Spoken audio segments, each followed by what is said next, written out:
Ang kwartong hindi binubuksan, Part 2. Simula nang mawala si Mia, tahimik at malungkot si Lola Sabel. Pero tuwing gabi naririnig niya ang katok mula sa kwarto.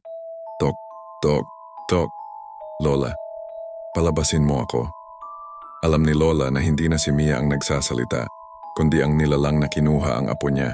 Kaya nilagyan niya ng asin ang paligid ng pinto at inilagay ang lumang rosaryo sa doorknob.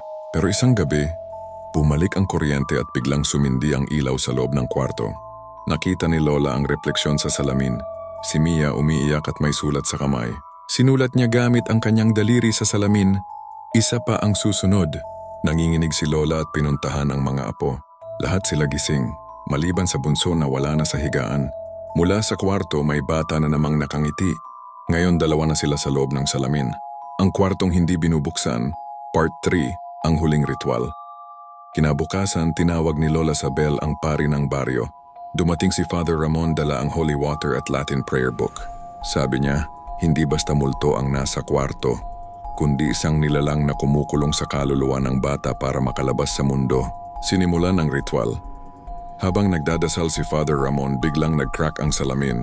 Naririnig nila ang boses ni Mia at ng bunso. Lola, masakit. Huwag niyo kaming iiwan. Halos mabaliw si Lola pero pinigilan siya ng pare. Mas bumilis ang dasal, mas malakas ang hangin sa loob ng kwarto. Biglang lumitaw ang nilalang mula sa salamin. Mas malaki, mas nakakatakot na kangisi. Hindi niyo ako mapipigilan. Isa pa ang kukunin ko. Sa isang iglap, namatay ang lahat ng ilaw, tahimik.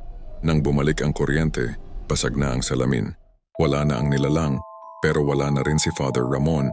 Sa salamin 3 na ang batang nakatingin. At lahat sila sabay-sabay nang umiti.